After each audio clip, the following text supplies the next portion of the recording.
Hello everyone, welcome to कुवरजे weekly research conference as well as. ये conference का major highlight है कि अभी सबके माइंड में क्वेश्चन है कि जो मार्केट में रिकवरी आई है वो टेनेबल है या टर्मिनेबल है, मीन्स के सस्टेनेबल है या सस्टेनेबल नहीं है। उसके काफी मैक्रो से काफी फैक्टर से वो हम डिस्कस करेंगे। बट फर्स्ट ऑफ ऑल हम शुरुआत करते हैं जो प्रीव्यू था लास्ट वीक में। मार्केट कैसा रहा? पर्टिकुलर मार्केट में लगातार एक ग्रीन जोन में कारोबार हुआ। मार्केट की मैक्रोस की बात करें तो जो इंडिया का सीपीआई इन्फ्लेशन नीचे आया, एज वेल एज देखे तो जब से रिजर्व बैंक ऑफ इंडिया ने अपनी पॉलिसी में स्टेटस को रखा, तब से जो रेट सेंसिटिव स्टॉक्स है उसमें काफी अच्छा उछाल इंडियन इक्विटीज में देखा गया है। साथ में काफी फैक्टर्स भी है जो मार्केट को अभी काफी सपोर्ट कर रहे हैं। बट शुरुआत करते हैं जो मोमेंटम है मार्केट की।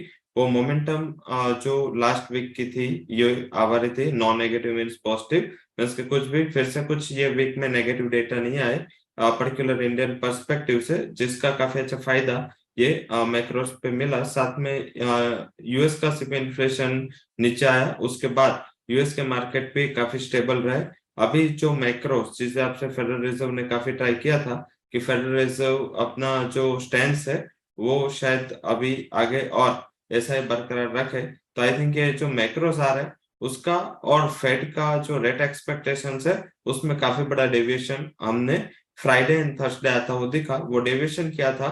डेविएशन है कि डिस्पाइट ऑफ वीक मैक्रोस, जो यूएस में नेक्स्ट मीटिंग में जो रेट हाइक की प्रोबेबिलिटी है उसके ऑड्स, मींस के जो फेड मीटर होता है जिसमें मार्केट के पार्टिसिपेंट्स ऐसा एक्सपेक्ट करते हैं कि कितना rate hike next and next next policy में होगा। तो अभी जिस हिसाब से रेट हाइक का प्लेसमेंट है ये फेड मीटर में, फेड मीटर इंडिकेट कर रहा है कि नेक्स्ट पॉलिसी में 25 बेसिस और उसके बाद वाली पॉलिसी में भी 25 बेसिस से रेट हाइक शायद और देखने को मिले। तो फेडरल रिजर्व की ओर से अभी और रेट हाइक का सिलसिला जारी रहेगा ऐसा मार्केट का मानना है। और इसी हिसाब से देखे तो मार्केट में एक साइजेबल मंथ के रिकवरी हमें देखने को मिली थी। और ये पहले मार्केट ने थोड़ा होप कर लिया था और इस हिसाब से जब डेटा अच्छा है उसके बाद इतना ज्यादा मोमेंटम इफेक्ट है वो शायद मार्केट में नहीं देखा गया। और मैंने काफी टाइम पहले भी हाईलाइट किया था कि अभी जो मैक्रोस है वो थोड़े मार्केट से डेविएट हो गए।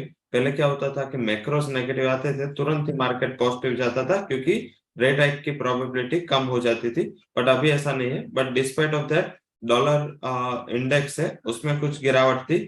बॉन्ड यील्ड पहले ऊपर थी बट ये बाद में थोड़ा गिरावट के साथ ट्रेड हो रहा था। लास्ट 3 वीक से हमने अपना जो रिस्क परसेप्शन मीटर है उसको मीडियम रखा है। मार्केट में रिस्क थोड़ा अभी भी नैरो है। एफआईएस ये सबसे बड़ा गेम चेंजर है इंडियन मार्केट में।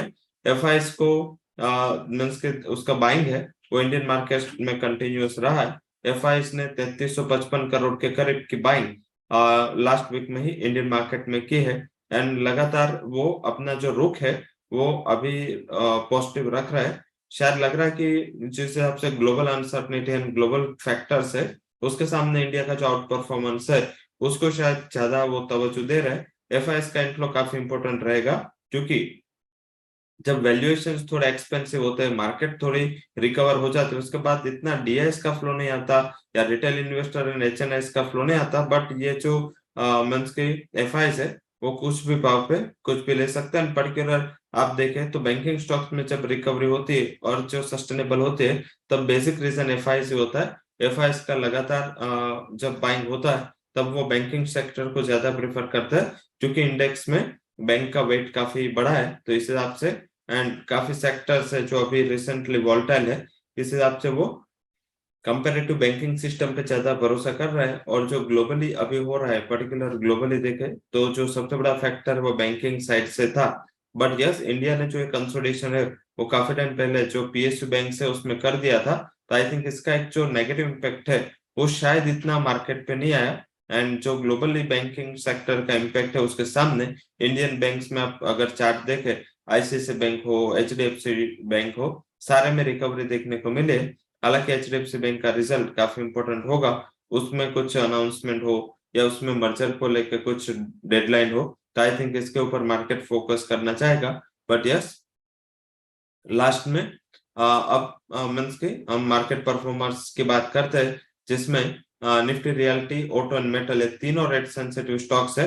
सीपीआई इन्फ्लेशन इंडिया का कॉल ऑफ हुआ है और इसी हिसाब से देखें तो ये रेट सेंसिटिव स्टॉक्स है उसमें बढ़ोतरी देखने को मिले है। और जैसे हमने पहले हाईलाइट किया था कि जब से रेट हमारा means reserve bank of India ने रेपो रेट में कुछ बदलाव नहीं किया, उसके तुरंत बाद बैंकिंग स्टॉक्स हो, रियल एस्टेट, ऑटो, मेटल, ये सारे रेट सेंसिटिव स्टॉक्स है उसमें एक अच्छा उछाल देखने को मिला है। पर्टिकुलर आईटी स्टॉक्स मीन्स के लास्ट वीक के लिस्ट परफॉर्मर थे। रिजल्ट सीजन टीसीएस ने अपने रिजल्ट में पहले भी थोड़ा डिस्काउंट किया था और ये बाद में भी उन्होंने जब टीसीएस के नंबर आए उसके दूसरे ट्रेडिंग सेशन में वो फ्लैट का ओपन हुआ, बट उसके तुरंत बाद उसने 2 से 3% की मुनाफा वसूली हाई लेवल से देखने को मिली। मीडिया एमएनसी स्टॉक्स है उसमें भी कुछ करेक्शन हमें आता हुआ दिखा था। टॉप गेनर में Divi's lab, Eicher motor and Tata motor रहे। डिविस लैब क्योंकि पर्टिकुलर ये जो मंथ्स के उसके यूएस के एक्सपोर्ट्स है उसमें अच्छी रिकवरी देखने को मिले। एक ही दिन में सबसे अच्छी रिकवरी डिविस लैब ने ये वीक में दिखाई थी। सामने Eicher motor, Tata motor rate sensitive as well as Tata motor के जो प्री क्वार्टर्स नंबर आए उसमें टाटा मोटर ने जेएलआर का जो नंबर है वो काफी इंपोर्टेंट था। जेएलआर का जो टोटल ईयर का फ्लो मींस के जो ये अभी फाइनेंशियल ईयर कंप्लीट होगा उसका टोटल जो पॉजिटिव कैश फ्लो है वो 400 मिलियन पाउंड है। और यही क्वार्टर में टाटा मोटर ने 700 मिलियन पाउंड का कैश फ्लो जनरेट किया। मीन्स की ये ट्रिमेंडस न्यूज थे। और उसके तुरंत बाद टाटा मोटर में एक अच्छी रिकवरी थी तो मार्केट ने आइसर मोटर जैसे भी कंपनी को वहां पे थोड़ा पॉजिटिव साइड कवर किया। सामने negative side Infosys, HCL tech, Tata consumer, ये तीनों स्टॉक्स में थोड़ा करेक्शन था। टीसीएस इसके बाद का फोर्थ स्टॉक है तो शायद आईटी स्टॉक्स में डोमिनेंट रहा कि आईटी स्टॉक्स में करेक्शन एक मुनाफा वसूली का दौर हमने आते हुए दिखा था। तो ये सारे top gainer and top losers थे। गोल्ड शुरुआती दौर में पॉजिटिव था। कल के दिन में जैसे ही ये जो ओड्स है उसने 90% ओड्स मींस के जो फेड कितना रेट हाइक करेगा उसमें 90% से ज्यादा लोग ऐसा बिलीव करते हैं कि नेक्स्ट मीटिंग में 25 बेसिस पॉइंट से रेट हाइक होगा। और उसके डिस्काउंट करते हुए कल एक करेक्शन मुनाफा वसूली के पार्ट से गोल्ड में आया था। अदरवाइज गोल्ड ने अपना जो सेफ हेवन अपील है वो जारी रखा है। क्रूड ये सबसे बड़ा फैक्टर है।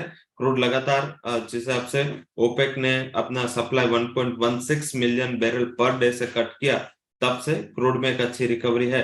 साथ में ग्लोबल मार्केट में अच्छी रिकवरी है। पर्टिकुलर यूएस हो, यूरोप हो, हांगकांग हो, सब में एक रिकवरी है। हांगकांग एंड चाइना के स्टॉक्स में ये वीक में हाई लेवल से थोड़ा रेस्टिव मूव रहा क्योंकि चाइना ने अपना जो टेक्नोलॉजी एंड एआई जनरेट को लेके जो अपने रेगुलेशंस चेंज किए इससे वहां पे टेक स्टॉक्स में थोड़ा प्रभाव नेगेटिव साइड रहा। और जिसका जो प्रॉफिट बुकिंग है वो हांगकांग में चाइना लिस्टेड कंपनी जो आईटी कंपनी है उसमें इसका प्रभाव रहा और इस हिसाब से हायर लेवल से थोड़ा करेक्टिव मूव वहां पे आया था। इंडियन मार्केट ने आउट परफॉर्म किया। दोनों निफ्टी बैंक निफ्टी में एक अच्छा रिकवरी था। हालांकि बैंक निफ्टी आउट परफॉर्म किया। Mid cap and small cap में इनलाइन 1.5 एंड 1.8 जितनी पॉजिटिविटी के साथ कारोबार हुआ था। तो ये था ये प्रीव्यू था। मींस के अभी हम बात करेंगे जो वो बात करेंगे इसमें ज्यादा अभी मार्केट की रिकवरी है वो सस्टेनेबल है कि नहीं सस्टेनेबल है इसका हम बात करेंगे। मार्केट में रिकवरी क्यों है, इतना बड़ा मैक्रो हेडविंड्स है, इतना बड़ा मार्केट में अनसर्टनिटीज है, डिस्पाइट ऑफ दैट मार्केट में जो रिकवरी की मेजर अभी मींस के जिसको श्रेय देना चाहिए वो हमारा आउट परफॉर्मेंस है। ये left hand side world wide 2023 लिखा है। ये एक ब्लूमबर्ग ने अपना एक सर्वे किया था, ब्लूमबर्ग इकोनॉमिक्स ने। वो ब्लूमबर्ग इकोनॉमिक्स में जो उसके पार्टिसिपेंट्स थे उसने ग्लोबली कहा रिसेशन आएगा जल्दी मींस के कैलेंडर ईयर 2023 इसके प्रोबेबिलिटीज उन्होंने अपने चार्ट में दी थी। एंड पर्टिकुलर सर्वे के बाद इसका रिजल्ट ये रिजल्ट में आप देख ले इंडिया का रिसेशन आना 2023 में उसकी प्रोबेबिलिटी 0%। मींस के 2024 वैसे भी ईयर ऑफ इलेक्शन है उसमें वैसे ज्यादा कुछ संकेत नहीं दिख रहे कि कुछ रिसेशन टाइप सिचुएशन इन 2024 हो। बट 2023 में उसका ऐसा मानना है कि सबसे ज्यादा प्रोबेबिलिटी यूके में है। यूके में 75% प्रोबेबिलिटी है कि ये साल ये यूके में रिसेशन आएगा। हालांकि उसके फाइनेंशियल मार्केट कुछ और चल रहे हैं यूके का इंडेक्स है फुटसी, वो 52 एक हाई के करीब चल रहा है। सेकंड जो प्रोबेबिलिटी है न्यूजीलैंड की है, इसका भी इंडेक्स ऊपर है। यूएस जिसमें इंडाइसिस फ्लैटन है, 65% प्रोबेबिलिटी यूएस में रिसेशन की है। जर्मनी इटली इसमें 60 एंड 60% प्रोबेबिलिटी है वो रिसेशन में जाएंगे। डेक्स के दोनों अपने ऑल टाइम हाई के करीब चल रहे हैं, मींस के फ्रांस में भी 50% प्रोबेबिलिटी है, डिस्पाइट के यूरोप के इंडाइसिस ऑल टाइम हाई चल रहा है। ये सबसे बड़ा एक विकर पॉइंट रहेगा, क्योंकि यूके एंड यूरोप ये दोनों अगर ऑल टाइम हाई पे चल रहा है उसके फाइनेंशियल मार्केट, और उसमें रिसेशन की प्रोबेबिलिटी है, तो अगर मैक्रो हेडविंड्स रहेगी तो इंडिया में भले 0% प्रोबेबिलिटी हो, बट ये ग्लोबल फैक्टर से, और अगर हम टॉप 5 में देखें, टॉप 6 में देखें, तो सारे हमारे टॉप ट्रेडेड पार्टनर्स है, तो शायद लग रहा है कि इसका एक थोड़ा इम्पैक्ट होगा। हालांकि अभी हमारा भी मानना है कि इंडिया में रिसेशन टाइप सिचुएशन नहीं होगी। रिसेशन किसको बोलते हैं? रिसेशन इसको बोलते हैं कि अगर एक क्वार्टर में, मींस के फॉर एग्जांपल एक क्वार्टर में जीडीपी ग्रोथ में स्टीप गिरावट आई, उसके दूसरे क्वार्टर में फिर से गिरावट आई, तो उसको बोलते हैं स्लो डाउन। उसके तीसरे क्वार्टर में अगर फिर से गिरावट आई तो उसको रिसेशन बोलते हैं। तो शायद लग रहा है कि फर्स्ट क्वार्टर तो हमारा निकल गया, सेकंड क्वार्टर में भी कोई प्रोबेबिलिटी नहीं है। हमारे लिए थोड़ा मॉनसून का सिचुएशन थोड़ा मैटर करेगा, पर फिर भी 2 क्वार्टर ही बचेंगे जिसमें शायद स्लो डाउन हो सकता है, बट रिसेशन की प्रोबेबिलिटी इंडिया में 0% है। दूसरा जो है वो इन्फ्लुएंट डेट फंड स्पाइक, इसका इक्विटी मार्केट के साथ क्या कोरिलेशन है? इसका कोरिलेशन ये है कि कॉर्पोरेट बॉन्ड फंड में जो मार्च में इनफ्लो आया था, 15,626 करोड़ का इनफ्लो म्यूचुअल फंड इंडस्ट्री में कॉर्पोरेट बॉन्ड फंड्स में आया। मींस के ये काफी बड़े फैक्टर है। मींस के अगर जब भी इकोनॉमी को लेकर, अगर कॉर्पोरेट अर्निंग्स को लेकर थोड़ा भी वरीज हो, तो कॉर्पोरेट बॉन्ड फंड ये सबसे रिस्की बॉन्ड फंड बॉन्ड्स उसको हम मानते हैं। तो जब भी ऐसा होता है तब सबसे पहला इंपैक्ट कॉर्पोरेट बॉन्ड्स में आता है, उसमें आउटफ्लो चालू हो जाता है। सेकंड हाई रिस्की है और वो सेक्टर स्पेसिफिक है, वो है बैंकिंग एंड पीएसयू, जिसमें भी 6,500 करोड़ का इन्फ्लो आया। तो सिचुएशन कुछ और हो रही है और मैक्रोस कुछ और कह रहे हैं। तो आई थिंक ये सबसे बड़ा फैक्टर है जिसे आपसे अभी तक हम नेगेटिव सुन रहे थे, स्टिल मार्केट में कुछ इतना नेगेटिव नहीं हुआ। इसका रीजन ये जो ग्लोबली हमारा आउट परफॉर्मेंस है, उसके सामने इंडिया में जो इनफ्लो है वो डेट मार्केट में पर्टिकुलर एक भी ऐसा डेट मार्केट फंड नहीं है, वो क्रेडिट रिस्क भले भी हो, किसी भी फंड में आउटफ्लो मार्च में नहीं देखा गया। तो आई थिंक ये सबसे बड़ा है। एंड साथ में ये जो मार्केट है वो इवेंचुअली जो भी मंथ, जो भी क्वार्टर या जो भी साल में मार्केट करेक्ट करता है, इवेंचुअली उसका अगला साल अच्छा होता है। सेकंड मंथ के जो कल यूएस में टॉप 5 जो कॉर्पोरेट्स है जो फाइनेंशियल के कैटेगरी में आते हैं, अभी मार्केट में चल रहा है कि यूएस के बैंकिंग एंड फाइनेंशियल सेक्टर में कुछ क्राइसिस है। कल जेपी मॉर्गन, गोल्डमैन, इसके जो तिमाही नतीजा है सिटी के, उसमें कहीं भी ऐसा दिख नहीं रहा था कि उसके जो क्वार्टर 1 जिसमें बैंकिंग क्राइसिस थे, वो क्वार्टर में उसकी अर्निंग एक्सपेक्टेशन से काफी बेटर रही, क्योंकि बॉन्ड मार्केट का शिफ्टिंग था। तो आई थिंक ये क्लियर इंडिकेशन है कि जो यूएस के बैंकिंग सेक्टर को लेकर मार्केट में जो वरिश चल रही थी, शायद उसके जो टॉप कॉर्पोरेट्स है उसके रिजल्ट्स में रिफ्लेक्ट नहीं होता। शायद सेकंड थर्ड लेयर बैंक में प्रॉब्लम हो, बट अभी मार्केट का ऐसा मानना है कि जो बैंकिंग क्राइसिस थे यूएस में वो थोड़े हिस्ट्री हो चुके हैं। साथ में ये टेनेबल फैक्टर्स है, जो हमारा टॉपिक का हेडलाइंस था कि ये मार्केट में क्या ऐसे फैक्टर है जो रिकवरी को सस्टेन रख सकते हैं। उसमें टेनेबल फैक्टर्स में एफआईएस का फ्लो, एफआईएस को अप्रैल के पहली तारीख मींस के पहला ट्रेडिंग सेशन 3 अप्रैल, वहां से उसका जो चेंज है वो थोड़ा बहुत अलग हुआ है। एक भी ऐसा ट्रेडिंग सेशन नहीं है टिल द डेट जिसमें एफआईएस ने थोड़ा बहुत भी सेल ऑफ किया। एफआईएस का कंटिन्यूस बाइंग रहा, करीबन 5,000 करोड़ का एक बाइंग है, वो इंडियन इक्विटी इसमें एफआईएस की ओर से हुआ। तो एक बड़ा टेनेबल फैक्टर है कि मार्केट में रिकवरी क्यों आ रही है। सेकंड है कि एफआईएस बाय कर रहा है तो डीएस क्या कर रहा है, ये सेकंड फैक्टर है कि इक्विटी ओरिएंटेड स्कीम में अगर हम म्यूचुअल फंड की बात करें तो मार्च महीने में इक्विटी लिंक म्यूचुअल फंड में 20,534 करोड़ का इनफ्लो, जब मार्केट में वरिश थी, ग्लोबली अर्थव्यवस्था को लेकर चिंताएं थी, तब इंडियन इन्वेस्टर्स ने इक्विटी लिंक म्यूचुअल फंड्स में 20,000 करोड़ से ज्यादा इनफ्लो म्यूचुअल फंड्स में आया। मीन्स कि ये डायरेक्टली आप मल्टी कैप में देखे, लार्ज कैप देखे, स्मॉल कैप देखे, सारे फंड में इनफ्लो है। तो आई थिंक ये क्लियरली इंडिकेशन है। एंड पर्टिकुलर एक चेंज क्या हुआ है, वो हुआ है सेक्टर स्पेसिफिक जो फंड्स है उसमें 4,000 करोड़ के करीब का मीन्स के फ्लो आया है। लार्ज कैप में किसी का इतना ज्यादा इंटरेस्ट नहीं रहा, बट जो भी फंड आया है उसमें sectoral, dividend yield base and small and mid cap stocks में ज्यादा इनफ्लो आया है। एंड टैक्स सेविंग में, एएलएसएस में, ये क्लियर इंडिकेशन है कि मार्केट में अभी जो रुख चलेगा वो स्टॉक स्पेसिफिक, सेक्टर स्पेसिफिक चलेगा। इसका एक क्लियर कट एग्जांपल है कि जो ये फंड फ्लो में नेचर क्या रहा है एंड मींस कि लोग क्या एक्सपेक्ट कर रहे हैं। लेफ्ट राइट हैंड साइड जो तीन इमेज दिख रहे हैं, पहला है रेपो रेट 6.50, आरबीआई ने अपना रेपो रेट में स्टेटस को रखा। एक फैक्टर है जिससे मार्केट में काफी अच्छी मींस की प्रोबेबिलिटी रही कि जब भी ग्लोबल मार्केट में सारे सेंट्रल बैंक, बड़े सेंट्रल बैंक है मींस के एक्सेप्ट बैंक ऑफ जापान, सारे दूसरे जो बड़े सेंट्रल बैंकर है वो अपना रेट हाइक का सिलसिला अभी भी चालू रखा है।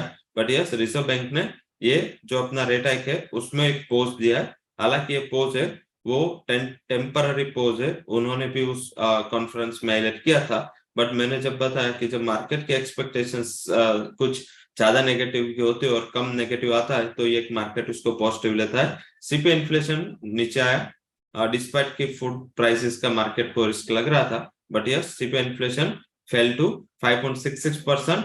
इंडस्ट्रियल प्रोडक्शन अच्छा रहा, मार्केट के अनुमान से इंडस्ट्रियल प्रोडक्शन के डेटा अच्छे आए। तो ये सारे टेनेबल फैक्टर्स है जिससे आपसे मार्केट में रिकवरी है ऐसा मानना चाहिए कि सेक्टर स्पेसिफिक रिकवरी मार्केट में जारी रहेगी। वो निफ्टी 20,000 भी हो या निफ्टी 15,000 भी हो, sector specific, stock specific recovery में शायद अभी मार्केट का जो मोमेंटम है वो लूज नहीं हुआ है, एक क्लियर पिक्चर साउंड हो रहा है। ये टर्मिनेबल फैक्टर है। रिस्क क्या है, मींस के एवरी टाइम रिटर्न के सामने रिस्क होता है। रिस्क है ऑयल प्राइसेस, ऑयल प्राइसेस फिर से बढ़ना चालू हुए है और जिस हिसाब से चाइना रिकवर हो रहा है, अगर चाइना के डिमांड में कुछ चेंज नहीं हुआ तो एक सबसे बड़ा हर्डल इंडियन इकोनॉमिक्स के लिए रहेगा, वो रहेगा जो हमारा ऑयल प्राइसेस का इंपोर्ट है वो चेंज हो रहा है। सऊदीज लगातार एशियन बायर्स के लिए अपने प्राइसेस है वो बढ़ा रहा है। तो आई थिंक ये एक फैक्टर रहेगा कि हम इलेक्शन के नजदीक जाएंगे और प्राइसेस बढ़ेंगे, इसका एक नेगेटिव इम्पैक्ट हो डेफिसिट पे होगा। सेकंड जो फैक्टर है वो सारे जो मींस के बड़े बैंकर्स है या बड़े इंस्टीट्यूट है या बड़े एजेंसीज है इंक्लूडिंग आईएमएफ, वर्ल्ड बैंक, सबका मानना है कि Indian economies and Chinese economies out perform करेंगे, बट ग्लोबल इकोनॉमीज में डिग्रोथ होगा। पर्टिकुलर एडवांस इकोनॉमी में, इसमें यूरोप हो या यूके हो या जापान हो या यूएस हो, सबका एक मत है कि एडवांस इकोनॉमीज में डिग्रोथ होगा। और सबसे बड़ा हाइलाइटर फैक्टर, अगर इंडिया में जो लॉन्ग टर्म इन्वेस्टर है उसके लिए सबसे बड़ा हाइलाइटर फैक्टर है, वो क्या फैक्टर है, वो फैक्टर है आईएमएफ का प्रोजेक्शन रिपोर्ट। आईएमएफ ने अपने प्रोजेक्शन रिपोर्ट में एक बहुत बड़ी चीज हाईलाइट की है कि आगे आने वाले 5 साल उसमें जो ग्लोबली जीडीपी ग्रोथ होगा, मीन्स के पूरे विश्व का जीडीपी ग्रोथ होगा, उसमें 50% पार्ट सिर्फ चाइना एंड इंडिया से आएगा। तो एक बहुत बड़ा स्टेटमेंट है कि इंडियन एंड चाइनीज इकोनॉमी है वो आउट परफॉर्म करेंगे। और सबको पता है कि जब कॉन्फिडेंस आता है तो इन्वेस्टर चाइना की ओर देखता है या इंडिया की ओर। तो आई थिंक एक लॉन्ग टर्म इन्वेस्टर के लिए या लॉन्ग टर्म इकोनॉमिक पर्सपेक्टिव की ओर से एक क्लियर कट उसका स्टेटमेंट था और उसमें रैशनल्स भी थे जीडीपी ग्रोथ को लेके, एंड साथ में जो उसमें आगे इंडस्ट्रियल प्रोडक्शन की ओर जो हम शिफ्ट हो रहे हैं, इसका एक क्लियर कट उसमें विजन था। साथ में एक टेनेबल फैक्टर, टर्मिनेबल फैक्टर है कि अगर ग्लोबल फैक्टर खराब रहे, अगर बड़ी इकोनॉमीज में अनिश्चितता या वीकनेस रही, तो हमारा थोड़ा डिपेंडेंसी उसके फ्लोस पे ज्यादा है, वो एफडीआई के पार्ट्स पे हो, वो एफआई के पार्ट्स पे हो, वो क्रूड के ऑयल इंपोर्ट के पार्ट पे हो, या means crude oil import, metal import, gold import, ये हम सारा डिपेंडेंसी हमारे इंपोर्ट पे। तो आई थिंक अगर कॉस्ट बढ़ती है या अगर ग्लोबल जीडीपी ग्रोथ में कुछ अनिश्चितताएं होते तो काफी सेक्टर से उसका एक नेगेटिव इफेक्ट भी उसको होगा। तो वो एक टर्मिनेबल फैक्टर है। रिजर्व सीजन चालू हो चुका है, आईटी सेक्टर ने काफी निराश किया है, पर्टिकुलर टीसीएस के अर्निंग्स भी इतने अच्छे नहीं थे और सबसे बड़ा हिट लिया इन्फोसिस की अर्निंग ने।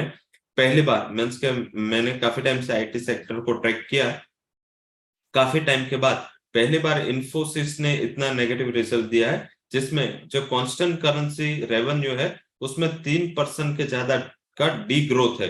मीन्स के एक सबसे बड़ा फैक्टर है कि अगर मीन्स के इतनी दिग्गज कंपनियां जिसमें सीजनलिटी वीक क्वार्टर्स, जो दिसंबर वाला क्वार्टर है ऑलवेज आईटी सेक्टर के लिए सीजनलिटी वीक क्वार्टर हम मानते हैं, और उसके बाद वाला जो जनवरी वाला क्वार्टर होता है, जो ये अभी नतीजा आए है, वो जनवरी से मार्च वाले क्वार्टर में काफी ट्रेमेंडस ग्रोथ होता है, क्योंकि लो क्वार्टर आईटी कंपनी में result quarter on quarter base पे देते हैं। तो अगर क्वार्टर ऑन क्वार्टर बेसिस पे मैंने अभी तक देखा है कि क्वार्टर ऑन क्वार्टर बेसिस के रिजल्ट पे जब भी आईटी सेक्टर दिसंबर वाले क्वार्टर से मार्च वाले क्वार्टर के रिजल्ट देते हैं, मार्च वाला क्वार्टर का नंबर्स काफी अच्छा आता है, डिस्पाइट कि मार्च वाला क्वार्टर है उसमें डी ग्रोथ है।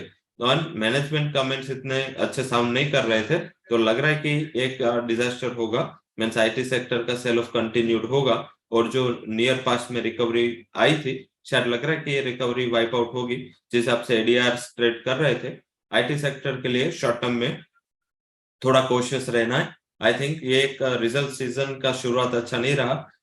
अगर ये यही सिलसिला दूसरे तीसरे क्वार्टर मीन्स के सेक्टर्स में रहा, तो शायद थोड़ा ये कॉज ऑफ कंसर्न हमारे लिए हो सकता है। अब बात करेंगे events for next week. Next week में मैक्रो ज्यादा इंपॉर्टेंट नहीं है, क्योंकि मीन्स ट्यूसडे मॉर्निंग को चाइना के जीडीपी एंड इंडस्ट्रियल प्रोडक्शन है सबसे ज्यादा इंपॉर्टेंट डेटा है। उसके अलावा कोई भी important data next week schedule नहीं है। तो आई थिंक हमें ट्यूसडे वाला जो डेटा है वो in terms of metal and oil sector, energy sector के लिए फोकस में रखना है। अदरवाइज आई थिंक जो भी डेटा है उसका कुछ बॉन्ड यील्ड पे या इसका एक मोमेंटम पे इतना इम्पैक्ट नहीं होगा। इम्पैक्ट होगा रिजल्ट सीजन से। काफी यूएस की दिग्गज कंपनियां एंड इंडिया की दिग्गज कंपनियां इसके तिमाही नतीजे आने हैं। मीन्स कल जैसे देखे तो यूएस में बड़े बड़े बैंक्स के नंबर्स थे, उसमें ऐसा मानना था बैंक्स का कि बैंक में जो मार्केट ने एंटिसिपेट किया था इतना ज्यादा सिस्टम में प्रॉब्लम नहीं है, तुरंत ही बॉन्ड यील्ड में नीचे के लेवल पे स्पाइक हुआ, और इसका ही एक प्रभाव एक पॉलिसी के एक्सपेक्टेशंस पे रहा। और हमारे यहाँ पे नेक्स्ट वीक में जो ज्यादातर फोकस करने लायक अर्निंग है, इसमें होगा Just Dial, Network 18 group, ICICI Lombard, Tata Coffee, Tata Communication, Cyient, HCL Tech, Reliance Industrial Infra, Hindustan Zinc and ICICI Bank and Yes Bank जो सैटरडे अपने तिमाही नतीजे अनाउंस करेंगे। सबसे बड़ा हाइलाइटर फैक्टर नेक्स्ट वीक के रहेगा वो 20 तारीख, जिसमें छोटी बड़ी कंपनी जो आईटी कंपनी में particular Cyient and HCL take के नंबर आएंगे, तब मार्केट उसको देखना चाहेगा कि नंबर कैसे होते हैं। एंड आईसीआईसीआई बैंक के नंबर जो सैटरडे आने, इसके ऊपर मार्केट फोकस करना चाहेगा। बाय फॉर्चूनेट एक भी छुट्टी नेक्स्ट वीक में नहीं है, जो लगातार 2 वीक से छुट्टी वाले एंड शॉर्ट वीक होते हैं, ये 5 दिन ट्रेडिंग सेशन चलेगा। ग्लोबली भी एक भी बड़े मार्केट नेक्स्ट वीक क्लोज नहीं है, तो एक रेगुलर ट्रेडिंग सेशन सारे 5 इंडिया में एंड ग्लोबल मार्केट में आते हुए दिखेंगे। निफ्टी, बैंक निफ्टी, निफ्टी की बात करें तो put call ratio 1.119 weekly put PCR बंद हुआ एंड 17,900 के करीब निफ्टी ट्रेड कर रहा था। ध्यान रखें 18,000 का एक साइकोलॉजिकल रेजिस्टेंस रहेगा नेक्स्ट वीक मार्केट के लिए। अगर 18,000 के ऊपर मार्केट सस्टेन रहता है तो एक शॉर्ट कवरिंग फिर से 18,140 का आ सकता है, बट इसकी प्रोबेबिलिटी मुझे कम दिख रही है। इसमें करना क्या है, अगर 18,000 के करीब निफ्टी मिलते है तो एक बार 18,000 का पुट ऑप्शन लेके 17,500 का पुट बेचो, मीन्स बेयर पुट स्ट्रेटेजी हो सकती है। सेकंड आप क्या कर सकते हैं, नेकेड पुट भी बाई कर सकते हैं, तो इससे भी आपका रिस्क रिवॉर्ड फेवरेबल रहेगा।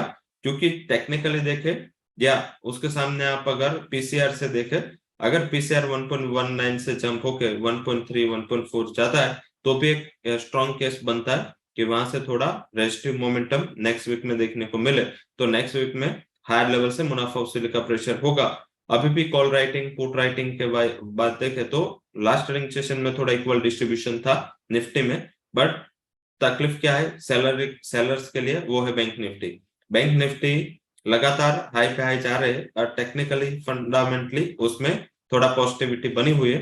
हालांकि एक नेगेटिव फैक्टर बैंक निफ्टी की रैली के लिए है, वो सिर्फ यही है कि वो ओवरबॉट कैटेगरी में जा चुका है। 1.45 पीसीआर है वीकली पीसीआर, अगर ये 1.50 1.60 के करीब जाता है तो एक एक्सट्रीम ओवरबॉट कैटेगरी में वो प्लेस होगा।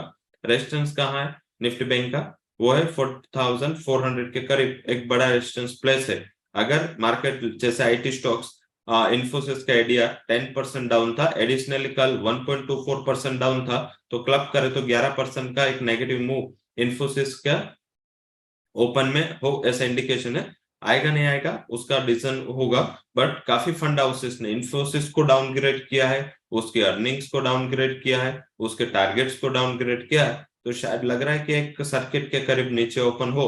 तो आई थिंक अगर ऐसा नीचे सर्किट के आसपास पे ओपन होता है तो मेरे हिसाब से वहां बाद में शॉर्ट करने नहीं जाना है। उसके सामने क्या करो आप, अगर मार्केट इसी हिसाब से वीक ओपन होता है, बैंक निफ्टी में कॉन्ट्रा मूव होगा, बैंक निफ्टी में कॉन्ट्रा मूव होगा और बैंक निफ्टी अगर 40,300 400 के करीब मिले तो वहां पे आप शॉर्ट का कॉल ले सकते हैं, but not through future, through option 42,500 का जो भी पुट आपको मिले वो भी बाय करें।